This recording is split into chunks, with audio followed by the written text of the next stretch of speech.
Hola, ¿qué tal? Les habla Javier Escamilla. Ahora estamos iniciando la primera parte de un estudio sobre los principios bíblicos acerca de las finanzas, la riqueza y la prosperidad. Esta es la primera parte.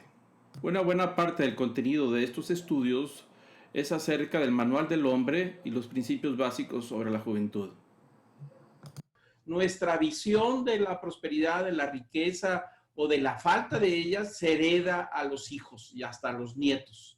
Así es que no es un asunto menor, me parece que es algo que vale la pena reflexionar. Y como les digo, es el tema que correspondía, ni siquiera es algo planeado, pero viene muy acorde a lo que estamos ahorita viviendo. Y voy a empezar a transmitir algunas de las imágenes del estudio. Es el estudio número 11 sobre los temas que estamos viendo los martes.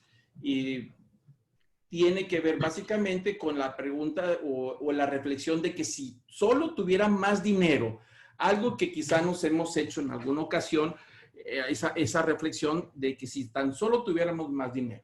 Y bueno, como siempre vienen las tres preguntas obligadas al principio del estudio que nos invitan a reflexionar sobre el tema y nosotros debemos de responder falso o verdadero. Y la primera premisa dice, es imposible ser feliz sin dinero. ¿Alguien quiere responder es falso o es verdadero? Falso. Falso. Falso. Así es, de acuerdo. Es falso. Y la segunda dice, algunas cosas que no se ven son más importantes que el dinero. ¿Ves? ¿Correcto o falso? Verdadero. Ok, muy bien. Y la tercera dice, podemos aprender a ser contentos con mucho o con poco dinero. Verdadero. Muy bien. Y bueno, vienen ya al siguiente comentario, el renglón abajo, donde nos dice sobre este tema, cómo puede llegar a ser una mentira en nuestra vida y que toma diferentes formas, como tener dinero es lo más importante en la vida. Y parece que lo reflejamos en nuestra manera en que invertimos el tiempo y la manera en que lo usamos, a lo que es una prioridad. Y también llegamos a veces a pensar que lo importante es vivir bien con todas las comodidades. Y a veces decimos que el dinero nos puede hacer felices, resolverá nuestros problemas, etcétera. Creo que ya hemos escuchado mucho de eso. Pero no es solo el dinero lo que la gente busca. A veces buscamos otro tipo de fuerzas en nuestra vida que sean soportes, como el dinero nos puede traer sexualidad o sexo, la fama, nos acerca amigos, la profesión, etcétera, o el éxito, ¿no? Y bueno, por supuesto, algunas personas prósperas se sienten más seguras cuando hay un buen saldo en su banco, en la chequera, en los fondos, y lo hace sentir importante y seguro. A veces eso denota una inmadurez cuando la persona se siente importante y seguro por lo que tiene. Es decir, soy alguien por lo que tengo. Dice, porque tengo dinero, tengo una profesión, fama, amigos, etc. Y de hecho, a veces transmitimos esa idea a los hijos cuando les decimos, tienes que estudiar, tienes que hacer maestría, tienes que hacer doctorado, porque si no haces eso, no vas a hacer nada en la vida.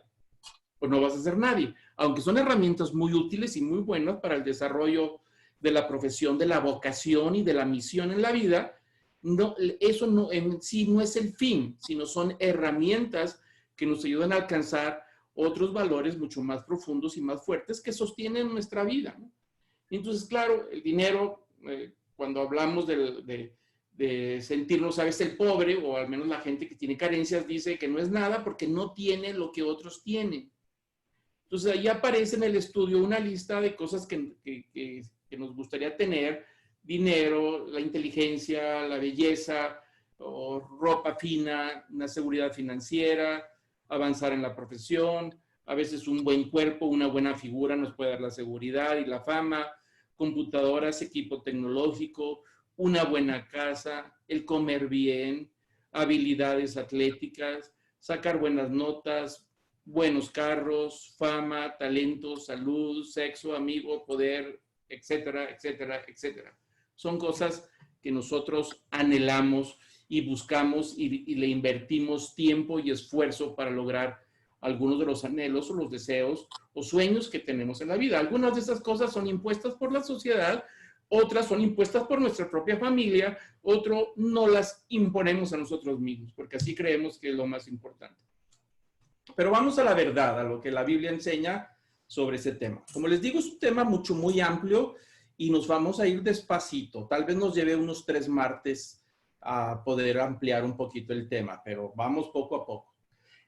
¿Qué dice la Biblia sobre estos temas?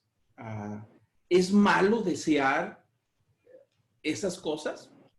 ¿Es malo desear tener buena ropa, una buena casa, alimentarnos bien, tener buenos carros, propiedades? ¿Es malo? ¿Es bueno ser pobres? Es decir, a veces la gente piensa que en la pobreza está la virtud, inclusive está la santidad. Yo recuerdo una ocasión un pastor que decía, dijo, los que tienen dinero nunca se convierten, porque el dinero les es un estorbo para poder vivir correctamente. Hay gente que puede pensar así y puede pensar que la pobreza está la mayor de las virtudes. Son distorsiones, por supuesto, de lo que enseña la palabra de Dios en ese sentido.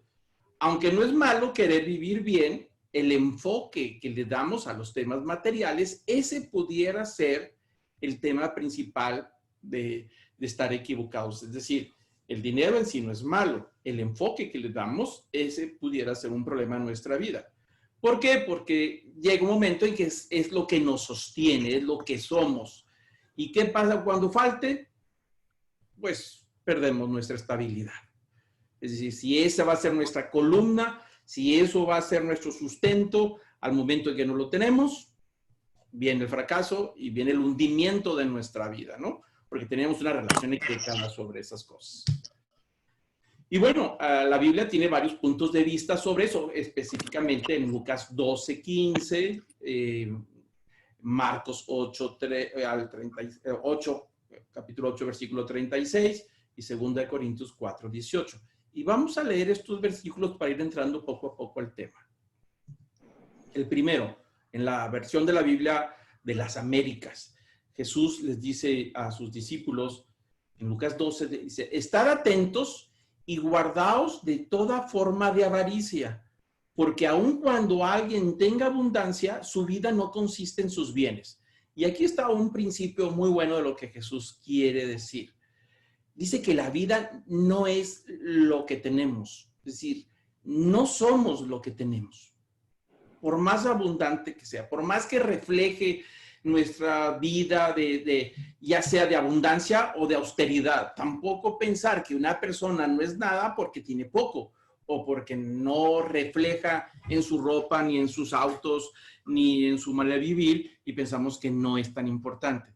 Jesús es muy claro. Dice que nosotros tenemos que tener mucho cuidado, dice estar atentos, es decir, que debemos de cuidarnos porque esto es muy tramposo. El tema de la prosperidad, del dinero, puede ser una trampa en nuestra vida. Dice, tengan mucho cuidado y guárdense de que no se convierta en una avaricia el tema de las posesiones, de las comodidades, de ese tipo de cosas que son buenas a final de cuentas. Dice, porque aun cuando alguien tenga abundancia, su vida no consiste en sus bienes. Eso es algo que Jesús habla claramente. Y sigue diciendo en Marcos capítulo 8, versículo 36, dice, pues, ¿de qué le sirve a un hombre ganar el mundo entero si pierde su alma? Bueno, ese es un versículo que ya hemos escuchado muchas veces, inclusive creo que una estación de radio, no me acuerdo si todavía lo hace, pero antes lo hacía cada rato, cada noche, una voz muy espiritual, muy sublime a las 9, 10 de la noche y estaba este versículo para poder irnos a dormir y reflexionar sobre esta verdad. Bueno, aunque lo hacían con otro propósito, la verdad es que tiene mucho sentido lo que dice Jesús.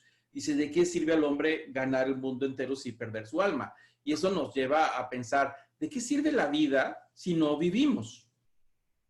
Porque la podemos perder invirtiendo en cosas que no es la vida. Es decir, forma parte de la vida, el trabajo, el dinero, la prosperidad, los bienes, las herencias, todo eso que Dios nos puede dar para vivir es parte de la vida, pero no es la vida. Entonces dice, ¿de qué sirve que alguien invierta toda su vida en lo que no es vida? Entonces Jesús está a punto de explicar cosas que sí es la vida. Es decir, cuando dice Jesús está, en este versículo está tocando los dos temas. La parte de afuera, de los bienes materiales, o cómo nos relacionamos con las cuestiones materiales, y entonces qué pasa con el interior, con el alma. Es decir, lo que verdaderamente somos, el que está dentro. ¿De qué sirve dedicarle tanto tiempo al estuche, invertirle en el estuche, si no valoramos la joya que tenemos dentro? Es decir, nuestra alma, nuestra persona. Y bueno, ¿alguien me puede hacer el favor de leer este pasaje del apóstol Pablo en 2 Corintios? Al no poner nuestra vista en las cosas que se ven, sino en lo que no se ven, porque las cosas que se ven son temporales, pero las que no se ven son eternas. Así es, correcto. Y entonces, bueno, este es otro principio que tiene que ver con el mundo exterior y con el interior. Es decir, nosotros vivimos con los pies en el mundo exterior, no podemos desconectarnos de la tierra y andar en una nube que no tocamos este mundo y darnos de muy espirituales que no aterrizamos, solamente contemplamos las cosas espirituales y no vivimos en este mundo. Ese es un error. Vivimos en esta tierra, tenemos un cuerpo y este cuerpo hay que vestirlo, este cuerpo se enferma, este cuerpo tiene energía y necesitamos protegerlo, vivimos en un mundo material, pero la Biblia nos enseña que debemos de tener una relación saludable con las cosas materiales y entendiendo que hay una parte espiritual que no se ve. Entonces a nosotros nos toca mantener un equilibrio sano en las cosas que no se ven y en las cosas que sí se ven. Es decir, poniendo atención a lo que no se ve, porque eso es lo que somos, el cimiento. La realidad de las cosas es que el cuerpo solamente es un estuche que podemos cuidar, que podemos proteger y vestir. Y por supuesto, en este estuche esperemos estar muchos años, pero no podemos perder de vista que lo que realmente somos es lo que está dentro. Es la persona, el alma, el espíritu de la persona es lo que no se ve. Dice el apóstol Pablo que a eso hay que invertirle tiempo, porque al final de cuentas, eso es lo que sale al exterior. Lo que la gente ve de nosotros es reflejo de lo que hay dentro, ¿verdad? Muy bien.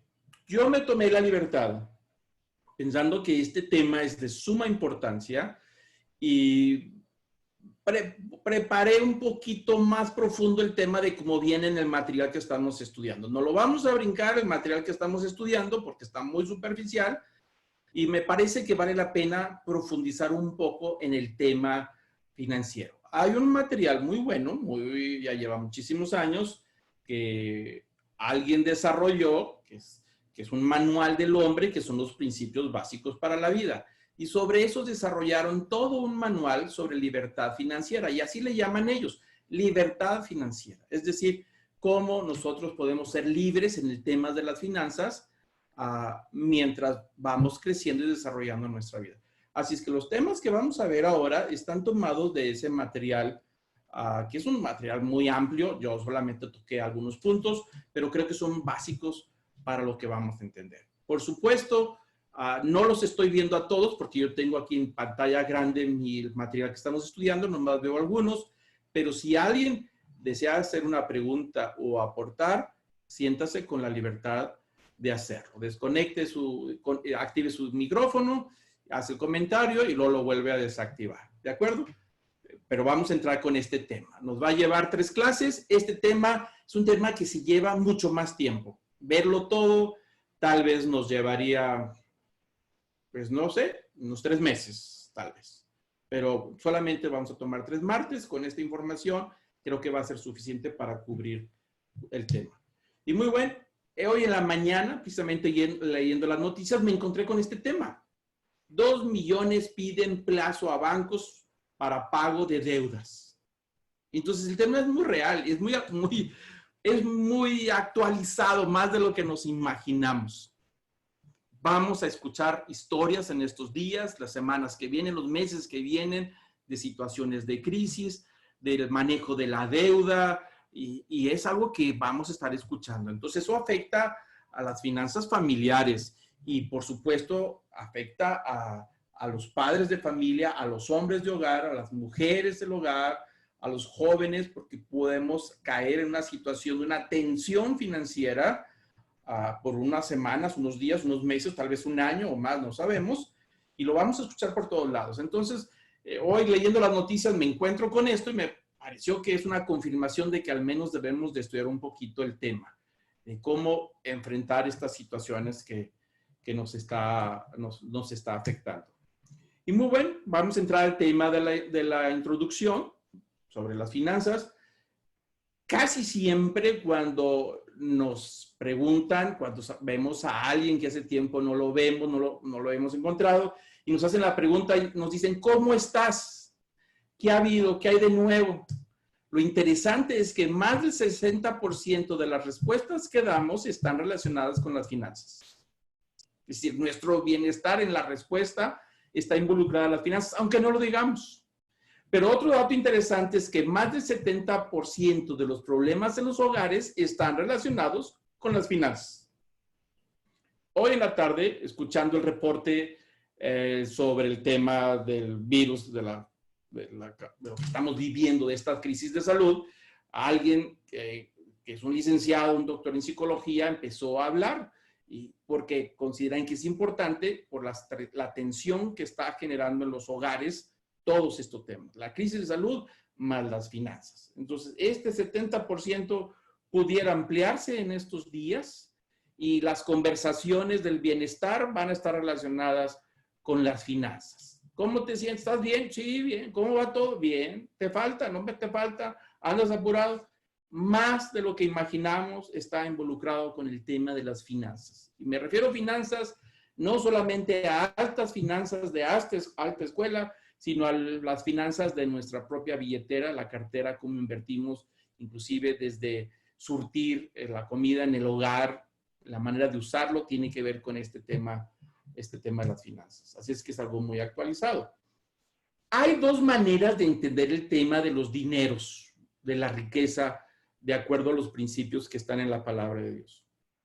Uno está, o los dos están más bien en el libro de Deuteronomio, en el capítulo 8, versículo 11, y también del 17 al 18. Pero nomás vamos a leer este versículo. Es un momento donde Dios le está hablando a su pueblo, al pueblo de Israel, con respecto a toda una bendición que Él va a poner sobre el pueblo de Israel. Dice, yo te voy a bendecir y te voy a cuidar, no te va a faltar nada. Solamente aprovecha la bendición que yo pongo delante de ti y échale ganas. Y si cuando llegues tú a prosperar, cuando te vaya bien, cuídate, dice el versículo 1. Cuídate de no olvidar al Señor tu Dios. Porque la tendencia natural es que cuando viene la prosperidad o viene la abundancia, tenemos la tendencia de olvidarnos de dónde salió todo. Y creemos que nosotros lo hemos generado, aunque le aplicamos talentos y le aplicamos la creatividad y le aplicamos la fuerza de trabajo y llegamos a pensar que efectivamente nosotros hemos generado lo que tenemos. Entonces, este es un principio para los que consideramos a Dios, el que nos ha dado la vida y que nos da los recursos, las oportunidades y presenta todo para bendecirnos. Inclusive nos da la fuerza. Entonces dice el principio de Dios al pueblo de Israel, dice, cuídate de que no te olvides de quién es tu Dios, es decir, quién te hizo como eres. Dice, no sea que digas en tu corazón, mi poder y la fuerza de mi mano me han producido esta riqueza. Versículo 18, mas acuérdate del Señor tu Dios, porque Él es el que te da el poder para hacer la riqueza. Entonces, el principio donde radica todos estos temas de los que vamos a hablar, tiene su fuente de origen en Dios. Independientemente si estudiamos en la mejor universidad en Nueva York o en Europa o en Inglaterra, independientemente si tenemos un talento increíble para los negocios, independientemente si olfateamos aquellos contratos que van a funcionar y aquellos que nos pueden hacer perder sin importar nada de eso, ni qué tanta energía tengamos, el principio de la bendición radica en que la fuente y el origen de la bendición es Dios. Ahí empieza todo. Dice, no sea que digas en tu corazón, mi poder y mi fuerza de mi mano me han producido esta riqueza. Pero cuídate muy bien, yo te voy a bendecir. Y el día que te sientas bendecido, nada más cuídate, no salir con novedades, con andar saludando con un sombrero que no es tuyo. Es decir, con que digas que tú eres muy cuerda. Cuando te digan que te ha ido muy bien, cuando te aplaudan, cuando te den preseas, cuando te reconozcan, cuando te digan qué buen trabajo has hecho y que eres ejemplar, digno de imitar, ahí te acuerdas. Y te vas a acordar que yo te di la energía para vivir, te di la fuerza para el trabajo, que te di el don y la creatividad, que te rodeé de oportunidades para bendecirte y te di la sensibilidad para entrar y salir de ciertas puertas y no entrarle a otras. Dijo, todo viene en mí. Acuérdate en ese momento. Y entonces tú dirás delante de todos, gracias a Dios que me ha dado la fuerza y la creatividad para trabajar. Por eso dice el 18, acuerda del Señor tu Dios. De ahí viene el poder para hacer la riqueza. Es la fuente. Entonces, de ahí parten de estos dos versículos, el 17 y el 18, parten dos temas en el cual nosotros nos podemos acomodar. Uno, el llegar a pensar que nosotros somos la fuente de la riqueza por nuestro talento y nuestras habilidades, con el tiempo nos puede llevar a tener una esclavitud con respecto a la finanza. Y cuando dice esclavitud, se refiere a un espíritu de servidumbre, el tener que, es decir, es la riqueza, es la prosperidad la que me obliga a seguir invirtiendo tiempo y esfuerzo y trabajo para poder seguir adelante. El objetivo de todo, cómo desgasto mi vida y cómo se acaban en los años, es el acumular, el tener, el ser, es la riqueza. Es decir, si llego a ese punto, entonces yo me estoy esclavizando con respecto a la prosperidad y a la bendición que Dios me está dando. Por el otro lado, tenemos el versículo 18, donde empieza a decir que nos lleva a una libertad. Si nosotros reconocemos en el momento clave de nuestra vida que todo viene del Señor, ahí entonces somos libres. Porque el objetivo que estamos buscando no es la prosperidad en sí, sino el cumplir con un propósito que Dios me ha dado. Si Dios me ha dado creatividad, es por un propósito. Si me ha dado fuerza para trabajar, es por un propósito. Si me ha dado la habilidad para rechazar contratos y acercarnos a aquellos que nos conviene, es por un objetivo. Y cuando yo tengo por objetivo que el propósito de Dios es lo que yo quiero hacer, el resultado natural de cumplir su voluntad puede reflejarse en prosperidad, en abundancia. Pero aún así, con todo lo que me pueda rodear, entonces yo me considero una persona libre. Soy libre. Eso no es lo que me impulsa, sino me impulsa cumplir la voluntad de Dios. ¿De acuerdo? ¿Vamos bien? Vamos a entrar a estos temas que son poquito cargados de opiniones, pero vamos a hacerlo de acuerdo a la palabra de Dios. Y después pueden agregar o pueden decir, Javier, no estoy de acuerdo contigo. Pero bueno, de hablar. Vamos a respetar las opiniones de todos.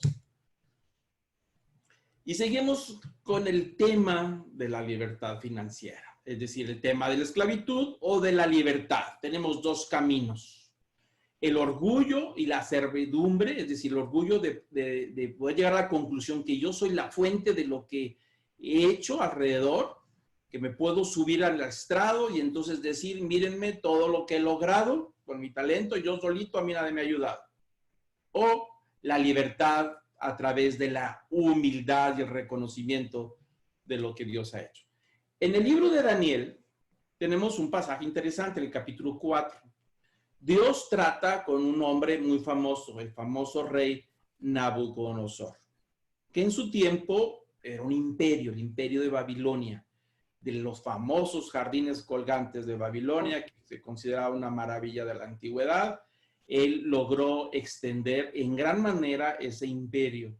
Y bueno, Nabucodonosor se considera a sí mismo como la fuente de esa fuerza. Dice el Daniel capítulo 4, versículo 30, donde está Nabucodonosor, quizá en la parte más alta del zigurato de los palacios, contemplando los canales, contemplando los jardines, la flota, los ejércitos, el pueblo, el oro, sus esclavos, toda esa belleza, y luego empieza él a decir, ¿no es esta la gran Babilonia que yo he edificado como residencia real con la fuerza de mi poder y para gloria de mi majestad? Él está reflexionando a sí mismo de lo que él ha logrado, ensanchándose como un pavo real en la grandeza donde todo el mundo se le inclina, tiene sometidos a los reinos vecinos, ha llegado muy lejos, inclusive hasta Israel. Allá Jerusalén la sujetó también, todo el reino del norte, y ahí está con todo su poder. Y dice, no es esta gran obra, no es lo que yo he hecho con mi poder para mi propia gloria y majestad. Y ahí está uno de los puntos cuando nos convertimos en esclavos de la riqueza. El objetivo es tener más y más y más para poder que levante nuestra propia gloria. Conforme avanzamos y nos extendemos en ese poder que nos da el beneficio económico, porque es un poder, la riqueza y la prosperidad, las extensiones de todos los dominios, va levantando una gloria a mi persona y dice para mi propia majestad, qué grande soy. Y la gente lo reconoce. Entonces ahí tenemos el camino del orgullo y la servidumbre, donde dice que es su brazo fuerte, su poder, lo que ha logrado, la gloria para su propia majestad. Y dice, y fue echado, en el mismo capítulo, más adelante dice que después de haber hecho esa reflexión, Nabucodonosor, que se siente muy esponjado por todo lo que ha hecho, de repente algo le pasó, se enfermó. Esa noche, los días siguientes, yo siempre he dicho que no sé, a lo mejor se comió unos tacos de puerco, se le subió un cisticerco al cerebro y ahí se descontroló, perdió pisada y se enfermó. Y como somos muy frágiles, la verdad, el ser humano es muy frágil, ahorita estamos, mañana no estamos, y de repente se nos voltea la vida con una enfermedad. Bueno, pues de repente a él también algo le pasó y se enfermó psicológicamente. A algunos piensan que le dio un trastorno psicológico que se llama licantropía, es decir, que empiezan a actuar como animales. Y este hombre poderoso que se sentía orgulloso de la gloria que había levantado para su propia majestad, de repente empieza a actuar como animal. Y entonces dice la escritura, si ustedes leen los pasajes después, que empezó a actuar como un animal a tal punto que lo tenían amarrado allá afuera. Es decir, perdió su majestad y perdió su gloria. Ni su dinero, ni su riqueza, ni los reyes que estaban sujetos a él, ni el imperio que había levantado, ni todos los esclavos, ni sus generales, ni sus siervos, ni nada le servía. En ese momento, él se estaba comportando con toda la pérdida de la gloria de su majestad. Es decir, bajó su majestad y su gloria a nivel humano y todavía se fue más abajo a nivel de un animal. El orgullo, lo que lo sostenía, cambiaba. Y ese es parte del problema con todo esto. El problema es que todo esto es muy cambiante y la prosperidad y el dinero puede cambiar en cualquier momento. Entonces nunca debe de ser un cimiento para nuestra vida. Entonces a este hombre, el poder que tenía, de repente se vino abajo y no hubo doctor quien lo curara, de nada le sirvió y dice que comía hierba como el ganado. Allá lo tenían en el monte. Yo creo que la gente decía, mira nada más la grandeza del gran Nabucodonosor. Ahora los esclavos tienen que cuidarlo como si fuera un animalito, comiendo zacate. Ahí ya no está ni su gloria ni su majestad. Ya no hay nada. La dignidad de hombre llegó hasta el nivel de un animal. Perdió y se fue hasta números negativos. Mucho más abajo. Pero, en el capítulo 4, versículo 37, si vemos la historia, Dios trató con él en ese nivel en que se encontraba. Y al Dios tratar con él, este hombre vuelve en sí y empieza a recuperar su dignidad y empieza a recuperar su salud mental. A tal punto que lo lleva a una conclusión de decir de sí mismo que no es nada. Aún con todo lo que había logrado, no le sirve para nada. Y reconoció la fragilidad de su vida. Y entonces el versículo del capítulo 4, versículo 37 dice, ahora yo, se refiere ahora, sí, noten que dice yo, está hablando del ego. de la parte interior, de la dignidad humana. Dice, ahora yo, mi persona, alabo y ensalzo y glorifico al Rey del cielo, porque sus obras son todas verdaderas y justos sus caminos. Él puede humillar a los que caminan con soberbia.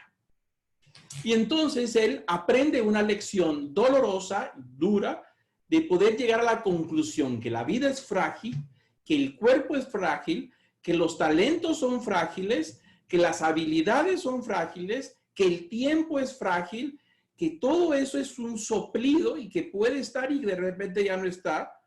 Y entonces empieza a reconocer donde ahora dice, ahora yo tengo que alabar al Señor y glorifico al Dios del cielo, porque sus obras son todas verdaderas y justos sus caminos. Y si Él tiene el poder para humillarnos a quien quiera y tumbarnos del altar donde nos habíamos levantado por nosotros mismos. Entonces, en el tema de las finanzas, en el tema de lo que estamos hablando, tenemos dos caminos. O nos vamos por el camino del orgullo y convertirnos en esclavos de nuestros objetivos terrenales, o nos vamos al camino de la humildad, reconociendo a Dios y alcanzando la libertad en medio de la prosperidad. Ahí tenemos los dos caminos que se nos abren. Nosotros tendríamos que escoger uno de ellos. ¿Comentarios? ¿Vamos bien? ¿O me regreso? Muy bien. Ahora, aquí vemos otro tema interesante.